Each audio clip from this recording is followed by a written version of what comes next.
Welcome to the Bowel Chronicles, where we dive deep into the world of bowel health.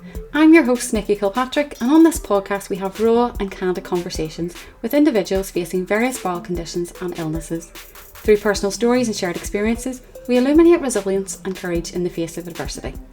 Be reminded that each story is personal and unique. These conversations are not to be taken as medical advice or to replace guidance from a doctor or healthcare provider. Our aim is to inspire and empower through these amazing stories, amplifying voices often unheard. So join us as we embark on this journey together. Sit back, listen, and be inspired. Enjoy the episode. Hi guys, welcome back to another episode of the Bowel Chronicles. I'm your host, Nikki Kilpatrick, and today we're joined by the lovely Carrie in Borehamwood, Hertfordshire. Yeah. Carrie, it's so good to have you here and share some of your story with us today. You work as a psychotherapist, and I can't wait to get into some of the details and give you the opportunity to share what your passion is. So I'm excited to be chatting about that.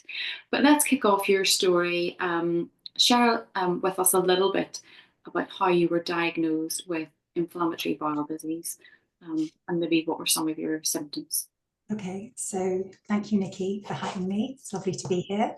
Gosh, where do I start? So I was 23. I had my son, who was 6 months old at the time. Mm-hmm. I'd married, unbelievably, 9 months before that. I hadn't been 100% well, and I had left it for a while because I was going through a lot of trauma with my dad. He'd been diagnosed with non-Hodgkin's lymphoma. My mum wasn't coping. So I had to put myself on the back burner. And eventually I thought, I need to go because the pain was every day. I was bleeding. I was bloated. I was really, really struggling. So took myself off, and I was misdiagnosed with something that was completely separate to what was going on, which they thought was gynecological. Okay. I don't know how. Antibiotics, you'll be fine. And then another 6 months on from that, nothing was getting better. And eventually I saw somebody, a really, really lovely colorectal surgeon, who immediately diagnosed me with quite severe ulcerative colitis. So practically the whole bowel was ulcerated, inflamed. And he said, let's try medication in the first instance. So I thought, yes, lovely. And at that point, I'd never heard of a stoma. I'd never heard of ostomy surgery. It was completely alien to me. So I think about a year and a half down the line, there was talk of having a stoma, getting to a point where medication wasn't working. Right. And I was also going through a very bad divorce. I had a very unsupportive ex-husband, and it was exacerbating my symptoms. So the stress was making me tense. The tenseness was causing everything else to sort of go awry. Anyway, fast forward, I made the decision to have the surgery, and it was really tough because I really didn't know what to expect. And all I could think of was, I don't want to be in pain anymore. I can't take this daily pain. I just can't cope with this anymore. So I had the surgery, and I ended up having a stoma, so an ileostomy, temporary ileostomy, and then an internal J pouch created, but also a fistula. So it was all done in one. And I think the funny thing was, when I came out and I spoke to my consultant, he said to me, it's been a really difficult surgery, but you're fine. And just to let you know, you have a lovely womb. So if you ever decide to get pregnant again, be careful because you're quite fertile, which I thought was he was very good at trying to make you feel comfortable. So we built up a very good rapport. And that was a very, very trying time in my life. Nobody spoke to me about it. Nobody said to me, do you need to talk to anyone? Nobody said, I'm here if you need any support. Nothing. So I have my surgery, I go home, and I'm just left to deal with my stoma. And you've got to remember, this is like 28 years ago. So this isn't, this isn't recent. But fast forward a year later, I had it reversed and everything was fine for, I think it was about 10 years or so. And that was reversed. Your stoma was reversed because the J pouch was working by that stage. Yep. But there was always that option of having it reversed. And that's why I went into the surgery saying, okay, I'll have it, we'll rest my bowel. I won't be in pain anymore. Lovely. I can move on with life. So I knew 10 months down the line, that would be gone.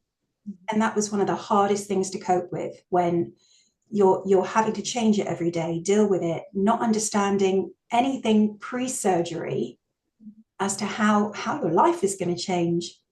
And it changes so dramatically. Well, it's life altering. But then what happened was 2012, I had to go in for a surgery to get rid of my, I had a hernia, right? I also had problems in various other places in the pelvis. It's not something I'll go into, but what happened was when I had surgery, they perforated the intestines in 3 places. And I wake up with a stoma, unplanned, unknown. And there was no apology. There was no, well, I'm sorry about this. But, you sort of, or I got the feeling from this particular surgeon that, well, you run the risk. There's always a risk when you have surgery. And I'm thinking, there's no empathy. There's no understanding that I've been through this before. So I'm dealing with that again.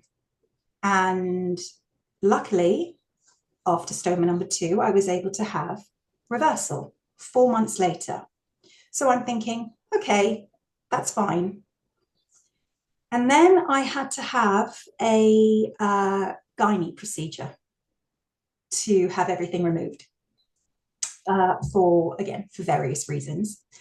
And during that surgery, so this is a year later, during that surgery, they perforated my intestine. So I am back to stoma number 3. And this became almost, it was weird because I was sort of going, okay, well, complications again, nothing I can do. What am I supposed to say? It was just, I think I was that further forward.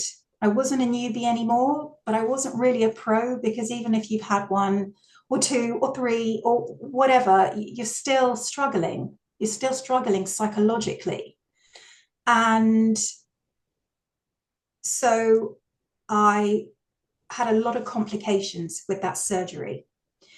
And what I didn't mention was through every surgery, my healing process, it didn't work properly. So where I was closed up, everything opened up. So I had to go through that.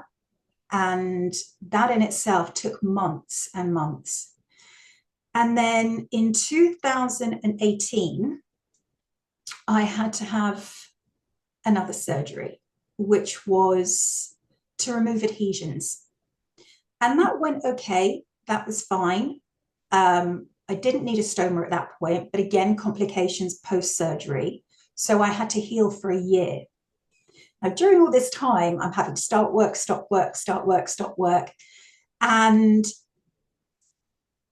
if we go to 2023, February 2 years ago, I had my final surgery, which was probably the most traumatic and complicated one of all, which involved removing, I think it was 120 adhesions in a 10.5 hour surgery. And I remember my consultant, who is just the most amazing guy, he said to me, "You're going to have three outcomes here, Carrie. You're going to be able to get through this surgery, but you're going to need another stoma, and you won't be able to have it reversed. But you're going to have to be a lot more careful with what you eat, and we don't know what the future holds." I'm like, okay. Second option is you wake up and you have a peg. So I wouldn't be able to eat again. I would be fed through my stomach and a stoma. And then the other option, which is the worst case scenario, was that I didn't survive it. And I'm thinking, well, okay, let's just go with door number one, because that's the best option. And luckily, door number one was the one I went through. And I think at that point, although again there were like major complications, I caught sepsis. They said I have a 30% chance. They were letting my family know I have 30% chance of making it. So everyone's getting prepared. It was horrific, but I got through it. And I'm not saying everyone has an inner strength to be able to push through, like I did. I think people have that strength within them, but they don't necessarily know it's there. Mm-hmm. And I had a lot of support from family, and I think that really got me through. But now I have my little Mimi, who is stoma number 4, but I've got to that point of acceptance where I'm not going to say she's my friend, but she is now part of me. And she literally, for the first time, when people say, "Oh, but they kept you alive and you're so brave," and it's like, nobody wants to hear that. You have to go through this. But she did. She gave me my life. She's allowing me to eat, not normally, but she's allowing me to eat and live my life the way I want to.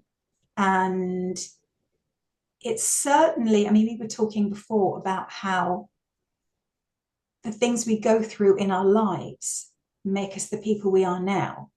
You know, whether it's pain, whether it's suffering, whether it's hardship, whatever it is. And you get to that point and you think, okay, I got through that.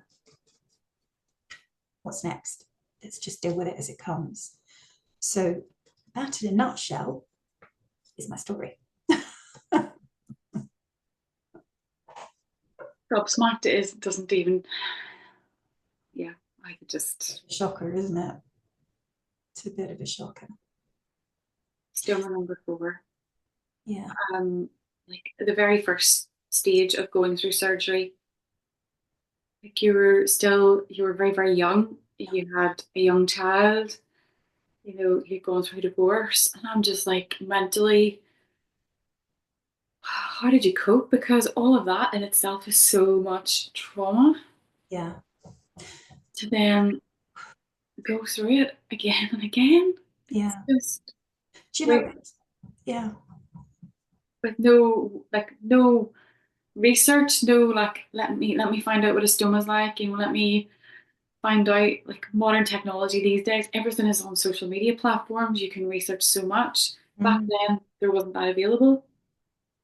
You know, I was wearing a jumper the other day that said I'm older than Google. My daughter actually said, "When did Google start?" And I was like, 1998. Yeah. We didn't have all of this information available to us all these years ago. No. I don't know how you did it. I really don't know. Do you know, it's funny, when I look back, it feels like it wasn't me. It feels like almost I've detached, like it was a completely different life. And if I think, how did I get through it? I honestly, I can't tell you. I think I just did. You have no choice. No, that's it. And I don't think any of us have a choice. It's like the fight or flight situation. And trust me, there were many times when I had got to a point where, and obviously I'm going to disclose here, I would sit and have a bottle of pills in front of me and a glass of wine. Now, I don't drink.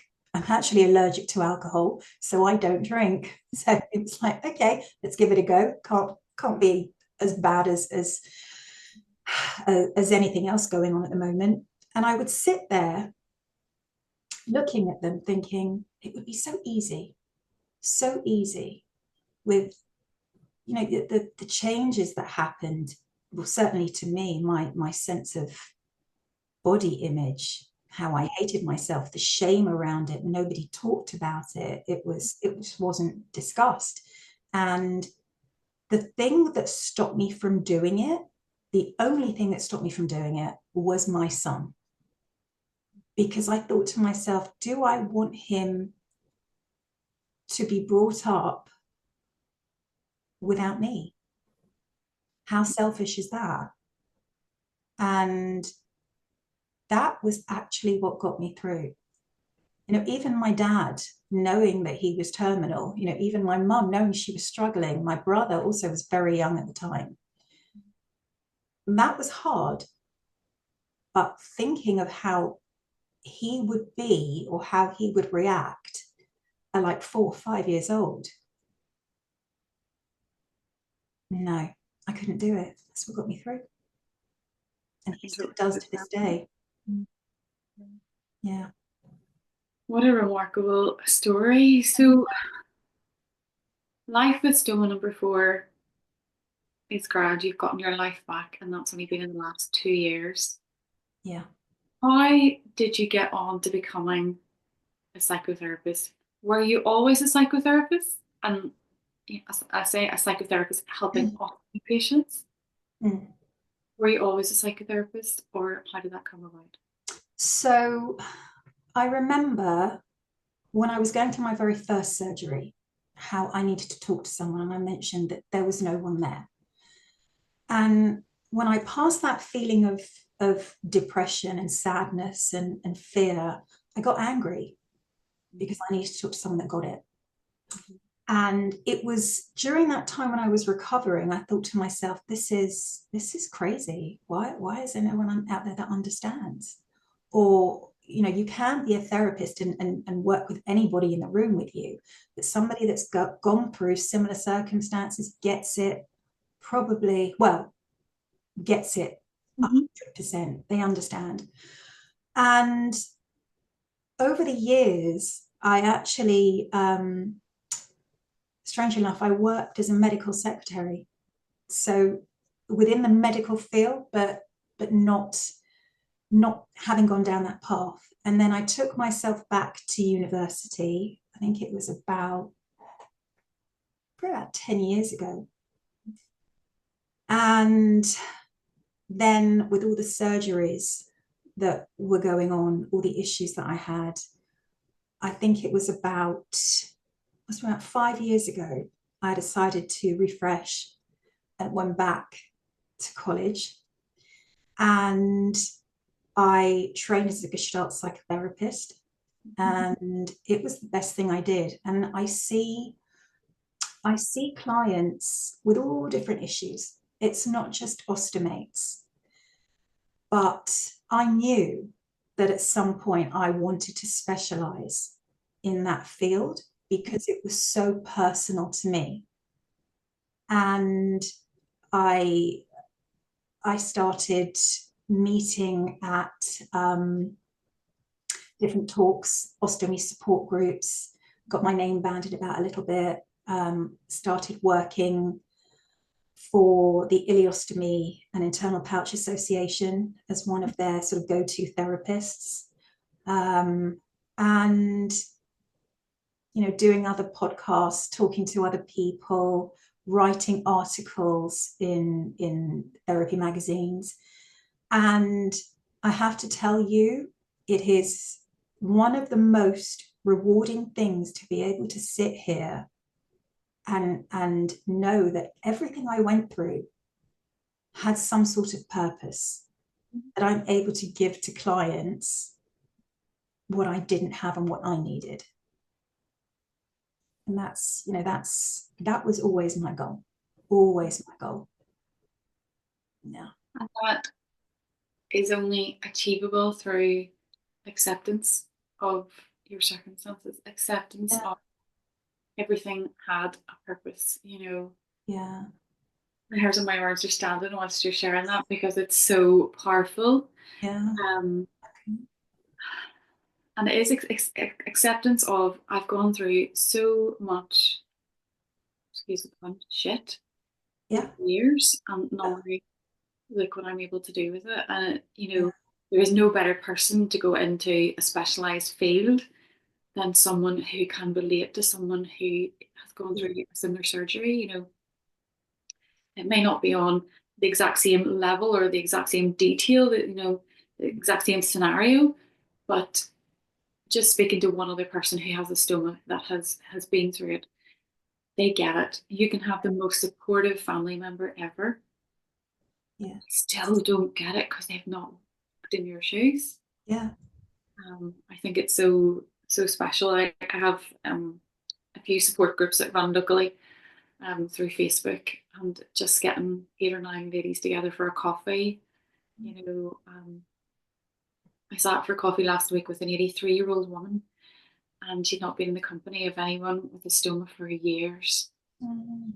Just like, it melts my heart that, there she is. She found us on social media and she's able to connect with other people, ladies who have the same condition, diverticulitis, both all had emergency surgery, Mm. same story. Yeah. And we get together for coffee, and now they've been best friends for over a year. Just like, what? Like, I just look at that and go, I've got a stoma. There was purpose behind my stoma. They reach out to other people to connect these people. Absolutely. And the one common thing that comes up repeatedly is help was never offered to me. I never got help. Yeah, it's And sad. I know myself, I can still see my surgeon standing in the room telling me that he was going to do a referral to they're like in-house clinical psychologists, because people Yeah. who get stomas, they need help, they need support because it is life changing. And Yeah. here I am, a year and 2 months post surgery, I'm still waiting on an appointment coming through the door. I never Oh, heard of it. Yes, I had a stoma nurse. I have a great team of stoma nurses that if I need them, they're there, and they were there to support me before surgery and after yeah. surgery. But still no clinical help. That people need to. I think therapy is the best thing a person can do, regardless of health or not. Yeah. Regardless of where you're in life, it's a personal thing. You need to always be working on your personal growth and entering into some type of therapy to self reflect and see how life's going for you, For sure. rather than looking upon it as something that is shameful or embarrassing you have to go through, or you're at the end of your tether and there's no option. You need to speak to someone or seek help. Um, And I think that's quite interesting, because you gave that lady a space with what you're doing. mm, You're giving people that ability to interact, to be able to talk, to be able to have that platform to say, I haven't spoken to anyone for so long, and I need to do that. I need to do that. And the feeling that she probably took from that was huge. It was probably bigger than you realize. mm, And you also mentioning about waiting for therapy. It's also very interesting because I had a meeting with two stoma nurses who I knew very, very well, and my consultant colorectal surgeon. This was about a year and a half ago, maybe more. And we were talking about how I could integrate working within the hospital. And the shock to me of the protocol of not being allowed to go in, the humanitarian side of it, where maybe we should put this aside and think about what's going on with the patients in the hospital, and do they need to talk to someone, and do they need that space to say, I'm not coping. And when I was asking them about time, the time span from putting a referral in to being allocated a therapist, 3 years. And I said, hang on a minute. Okay, I understand how the NHS works 100%, and I appreciate that I work privately. However, I'm offering to come in, to go onto the ward, to speak to patients that are just pre-op or who have come in because they're struggling, or who are post-op, and you're saying, oh, you can't come in because protocol. And they were up in arms as well. It wasn't them, it was the hierarchy, it was the powers that be that almost put these obstacles and barriers up.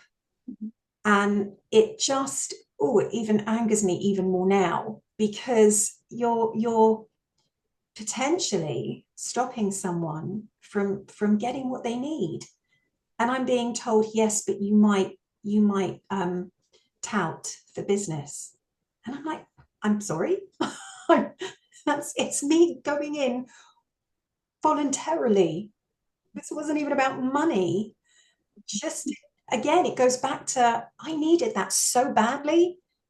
And I hear that from others, as you do. And then therefore, there are so many that are going to need that. And so the fact that you've been waiting 1.5 years or however, it's crazy. And it's very unfair. And I'm so sorry to hear that. It's wrong. It's just wrong. And I'm one of those people that I was able to research my surgery before it.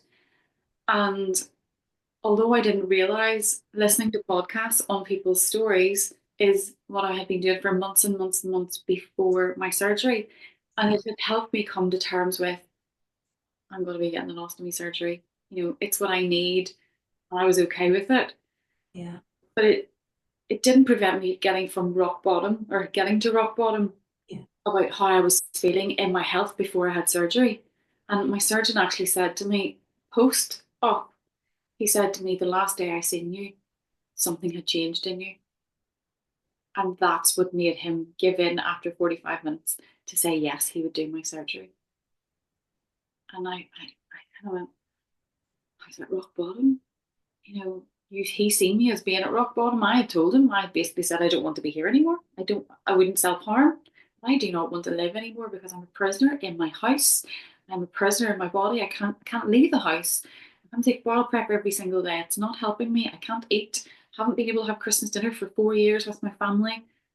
Who wants to live like this? I can't go out. I can't socialize. I get written off by friends because I can't go out for an evening to eat or drink. People stop asking. I'm in pain all the time. I'm living in hospital. Of course I'm going to be at rock bottom. And it was only then that he said, yeah, something had changed. Sometimes it's if you're not heard, isn't it? Yeah. It's just been heard for a long time. And it's the same thing with so many people. Yeah. Where they tell you that an ostomy surgery is the last resort, and I can understand it is a last resort. Of course they don't want it, but some people have zero quality of life before surgery. It's true. And it's about getting life back for them. Yeah, it is. And you've said that for the last 2 years you've had a better quality of life, accepting it, and now being able to put it into practice in your, I don't want to say career, because it's more of a vocation that you're living. It's something that you're really passionate about, and you get to help people. So you do that privately now yourself.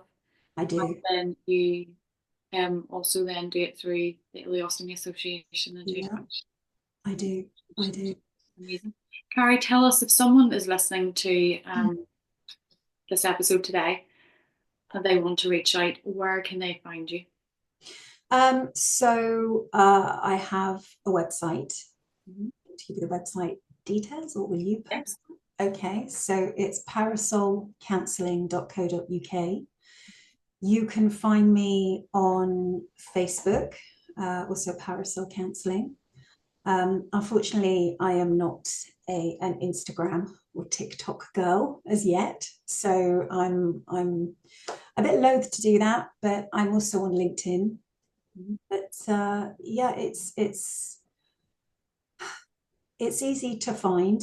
And if anybody wants to reach out, then I'm happy to do what I can to I help. will tag the links here below in the show notes anyway for your website and for LinkedIn, and get that information tagged there below so people can just click on it and take them directly to it. Mm. Carrie, it's been amazing. Before we wrap up, I would just love you to share with our audience and viewers today a little bit about what you're currently working on and what you hope to publish in the months to come. So I decided probably about 3 or 4 months ago that there were so many stories out there from so many ostomates that have been through their own personal journey that it might be nice to share that. Now, I wasn't sure where it would go, so I belong to a lot of ostomy groups on Facebook. So I put it out there explaining what I wanted to do, which is get a load of stories together to create a book. And the amount of people that came back to me from all over the world was amazing. And the stories are, they're just all so different and just truly remarkable people that have so much courage to be able to want to share that with the world. And so I'm in the process of talking with a publisher at the moment, and I'm hoping by the end of the year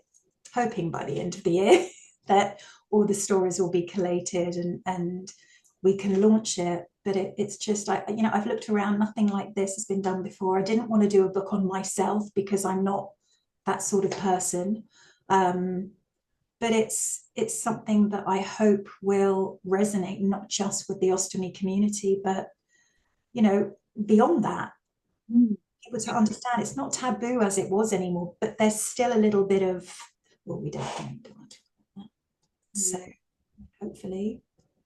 It's about educating people as well as Yeah, I hope so. awareness. Yeah, I love that. So Carrie, all the best with your book launch. It's absolutely amazing what you're doing.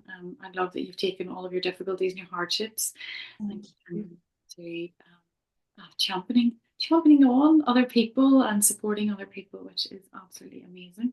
Likewise. Thank you for sharing with us today. And again, guys, I will tag Carrie's details below in the show notes. So do go over, follow her on Facebook. And then if you want to reach out in regards to any type of therapy there, Carrie's the woman to get talking to. So again, Carrie, thank you so much for giving up time of your day to come on and Thanks, share. Nikki. I appreciate it. Thank you. Guys, that's us for today. So it's over and out from Carrie and myself. Do come back next week to join us for another episode. But until then, it's goodbye.